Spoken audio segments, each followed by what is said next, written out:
मैं एक पाकिस्तानी जासूस था। कहानी की तरफ बढ़ने से पहले आपसे गुजारिश है कि हमारे चैनल को सब्सक्राइब करें, हमारी इस वीडियो को लाइक करें और अगर आप फेसबुक पर हमारे साथ हैं हमारे पेज को लाइक करें और इस वीडियो को दोस्तों के साथ शेयर करें।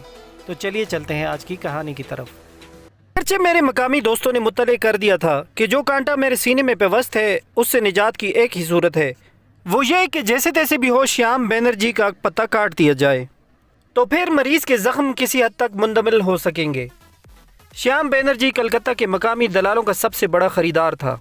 मशरक़ी पाकिस्तान से अगवाशुदा बदकिस्मत लड़कियों का सबसे बड़ा व्यापारी। वो कलकत्ता के स्टॉक एक्सचेंज का प्रेसिडेंट भी था और महासबाई गुंडों का मकामी सरबराह भी। वो भारतीय हुकाम की मदद से कोड़ियों के मोल उस माल का सौदा करता और फिर उन बदबख्त लड़कियों को बड़े मुनज़्ज़म तरीके से मशरिक़ वस्ता की मंडियों में फ़रोख्त करता। इस काम में महासबाई गुंडे अपने सरबराह का पूरा साथ देते और वो मुक्ति बाहिनी से मिलकर इस कारोबार में माकूल मुनाफा कमा रहा था। इस तरह हासिल शुदा आमदनी का आधा हिस्सा मशरक़ी पाकिस्तान की तखरीबी कार्रवाइयाँ सर अंजाम देने वालों को देकर वो हुकूमत का कुर्ब भी हासिल कर चुका था। दौलत और इज़्ज़त हासिल करके उसने हुकूमती ऐवानों में अच्छी खासी वक्फियत हासिल कर ली थी, जिससे कई पुलिस वाले उसका पानी भरने लगे थे और वो खुद भी इंटेलिजेंस का टाउट बन गया। अब उस तक रसाई कैसे, ये फ़िक्र दिन रात मुझे परेशान करने लगी थी और रास्ता मुझे कोई दिखाई नहीं देता था। मेरे अंदर श्याम बनर्जी के ख़िलाफ़ नफ़रत का जो लावा खोल रहा था, अगर वो जल्द न फट जाता तो ऐसे जहरबाद की सूरत इख्तियार कर लेता जिसके हाथों मेरी रूहानी मौत वाक़ हो जाती। मैं मोहम्मद बिन कासिम नहीं था कि उसकी तरह किसी मुसलमान खातून की पुकार पर लब्बैक कह सकता। ज़िंदगी ने ना इतने वसाइल दिए और ना ही वो मनसब सरफराज किया, लेकिन मेरे लाशऊर में अभी वो मुजाहिद ज़िंदा था। मैंने अपनी आंखों से अपने पाकिस्तान की बहू बेटियों को उस दरिंदे के हाथों नामुराद होते देखा था। मैं ये सब कुछ लाख मसलियत कोश होने के बावजूद कैसे बर्दाश्त करता। करीबन एक हफ्ते की ट्रेनिंग के बाद हमें मिशन सौंप दिया गया। पहला मिशन नए कॉमरेड खुद अपने लिए मुंतखब करते थे और हाल ही में फंसने वाले दोस्तों का चूँकि मैं ही ग्रुप लीडर था, इसलिए कुरा मेरे नाम पड़ा। उन लोगों का तरीक़ाकार ये था कि वो नए तरबियत याफ्ता कॉमरेड से इनकलाब दुश्मन शख्सियत का इंतखाब करवाते और उस शख्सियत पर कौंसिल में बाकायदा बहस की जाती। ज़्यादातर इसी बात का जायज़ा लिया जाता कि ये इंतखाब कहीं ज़ाती मुखालफत का शख्साना तो नहीं। और अभी मैं नाश्ते से फ़ारिग हुआ ही था कि सुजाता हमारे कमरे में आ गई। उसके हाथों में कागज़ों का एक बलंदा था। वो आते ही कहने लगी, प्रकाश लो, अब आपके फ़ाइनल इम्तिहान का भी वक्त आ गया। इम्तिहान मेरा कलकत्ता में होगा या ढाका में? मैं उसकी आंखों में जवाब तलाश करने लगा तो वो बोली, ये लो, इन कागजात पर 3 शख्सियतों के नाम दर्ज हैं। कौंसिल से मैं इजाज़त ले आई हूँ। अब आप बताएं कि इनमें से किस शख्सियत को आप अपने लिए मुंतखब करते हैं। मैंने कागजात उसके हाथ से ले लिए। उसमें 3 नाम दर्ज थे, हर एक के कवायफ भी उसके साथ ही कलम बंद किए गए थे। पहला नाम चैटर्जी का था, दूसरा सुभाष बाबू और तीसरा श्याम बनर्जी। मैंने उसी पर उंगली रख दी।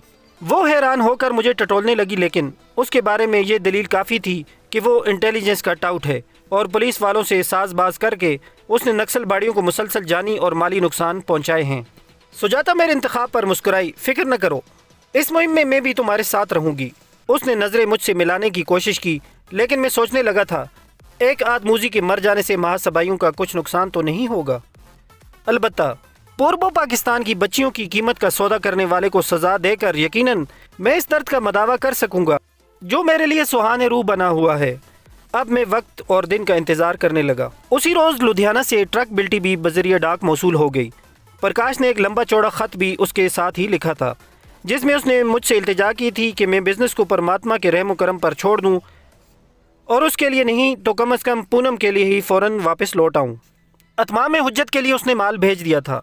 मैंने ट्रकों के अड्डे से पता किया तो पंजाब से 2 दिन के बाद माल पहुंचने की खबर मिली। मैंने प्रकाश को लिख दिया कि माल की तकसीम और बिल वसूल करते ही मैं वापस आ जाऊंगा। श्याम बनर्जी को बम धमाके से हलाक करने का प्रोग्राम तय हुआ। नक्सल बाड़ी अगर चाहते तो उसे गोली का निशाना भी बना सकते थे, लेकिन उनका मकसद कत्ल से ज़्यादा दहशत फैलाना होता है, इसलिए अमूमन वो ऐसे ही तरीके इख्तियार करते थे।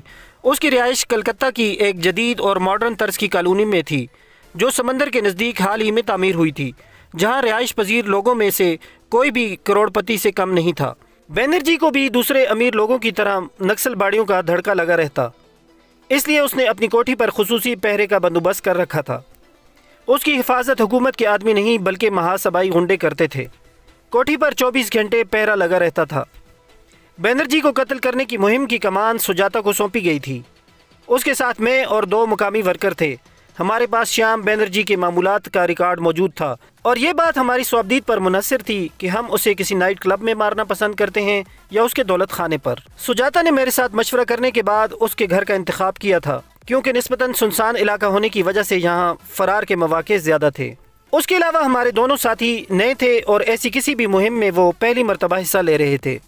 उनसे ये उम्मीद करना कि वो भरे पूरे मजमे में कोई कारनामा कर गुजरेंगे ज़रा मुश्किल ही नज़र आता था।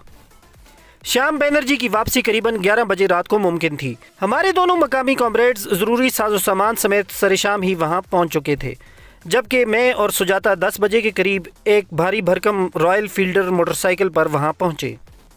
सुजाता ने एंग्लो इंडियन लड़कियों का भेस बदल रखा था। उसके बैगनुमा बटवे में दस्ती बम और धुआं फैलाने वाले बम मौजूद थे। मोटरसाइकिल ड्राइविंग का कमाल मैंने उसे अच्छी तरह दिखाया था और इस सिलसिले में उसकी बेख्तियार दाद भी वसूल कर ली थी। आबादी से कुछ फासले पर दरख्तों के एक झुंड के नज़दीक हमारा एक साथी पहले से ही मुंतज़िर था। उससे ताज़ा तरीन रिपोर्ट हासिल करके हमने उसे आगे भेज दिया। सुजाता की हिदायत पर मैंने मोटरसाइकिल को वहीं छुपा दिया था। खुद हम दोनों भी वहीं छुप कर बैठ रहे। एक खिलौना नुमा नन्हा सा ट्रांसमीटर हमारे पास मौजूद था, जिसकी रेंज बमुश्किल 15-20 मील तक थी। ऐसे ट्रांसमीटर कलकत्ता के दूसरे दर्जे के बदमाशों के पास भी आम तौर पर होते थे। श्याम बनर्जी जिस नाइट क्लब में रंगरलियां मना रहा था, उसके बाहर हमारा एक और साथी उसी किस्म के ट्रांसमीटर के साथ मौजूद था। जैसे ही श्याम बनर्जी वहां से निकलता, उसकी इत्ला हमें मिल जाती, जिसके बाद ही असल में हमारा काम शुरू होना था।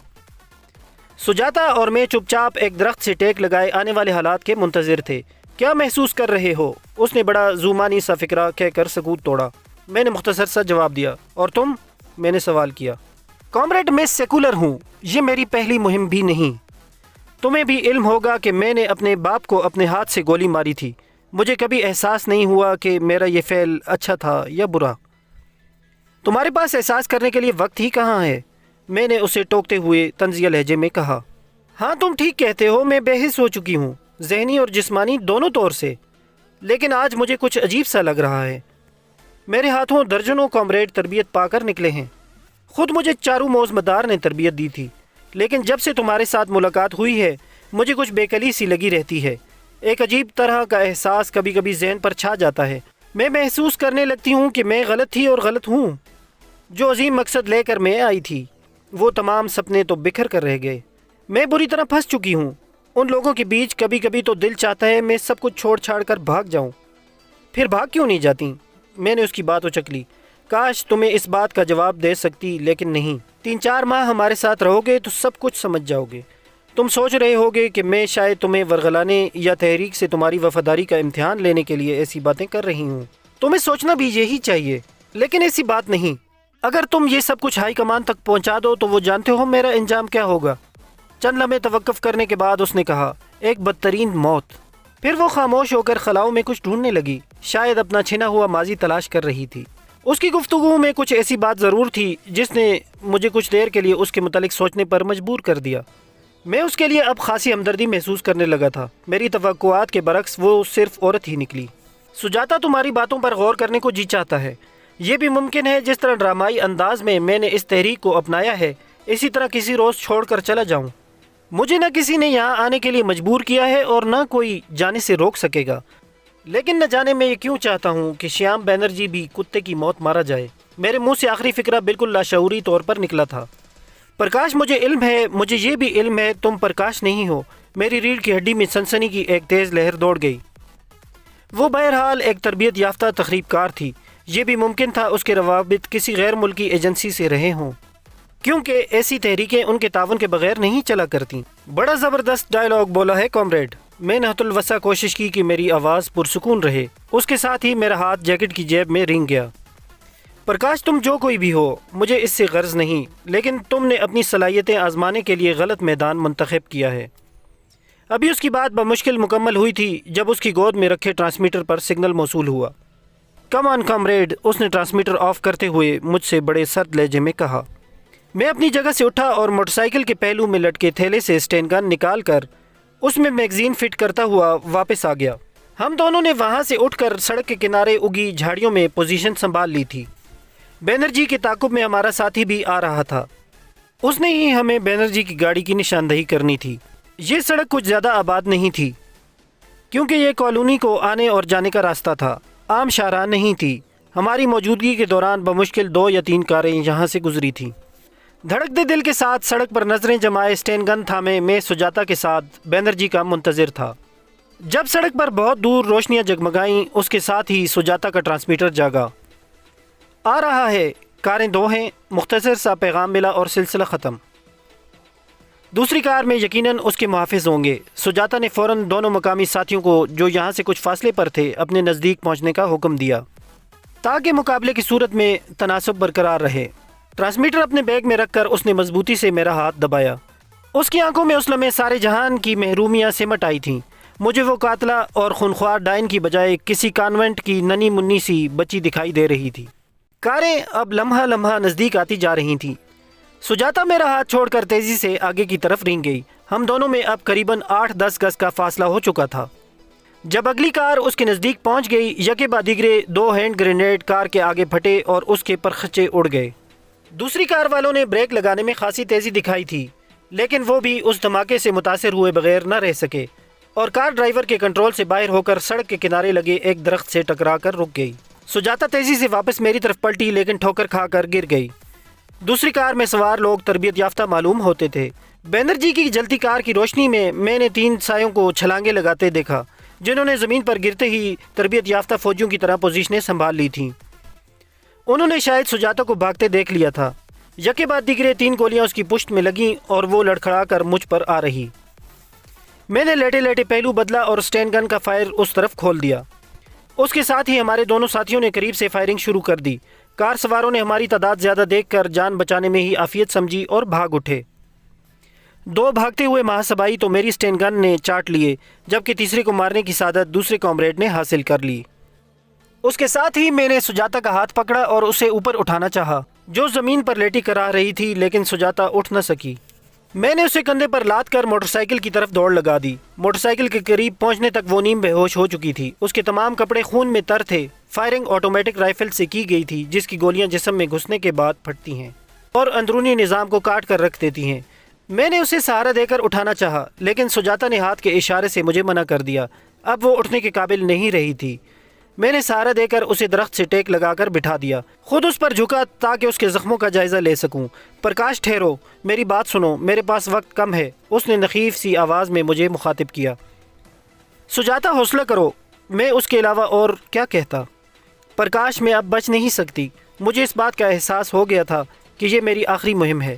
مجھے تم پر کوئی حق نہیں، میں بہت بری عورت ہوں۔ مجھے علم ہے پرکاش، تم مجھ سے نفرت کرتے ہو، میں ہوں ہی نفرت کے قابل، لیکن مرتے وقت مجھے اقرار کرنا ہے کہ میں اپنی فطرت کے خلاف تم سے محبت کرنے لگی ہوں۔ یہاں سب نے مجھے کھلونا جان کر مجھ سے کھیلا۔ تم اس کی آواز لڑکھڑانے لگی۔ میری حالت غیر ہو رہی تھی۔ سجاتا، پرماتما کے لیے ایسی بات نہ کہو، تو بہت گریٹ ہو۔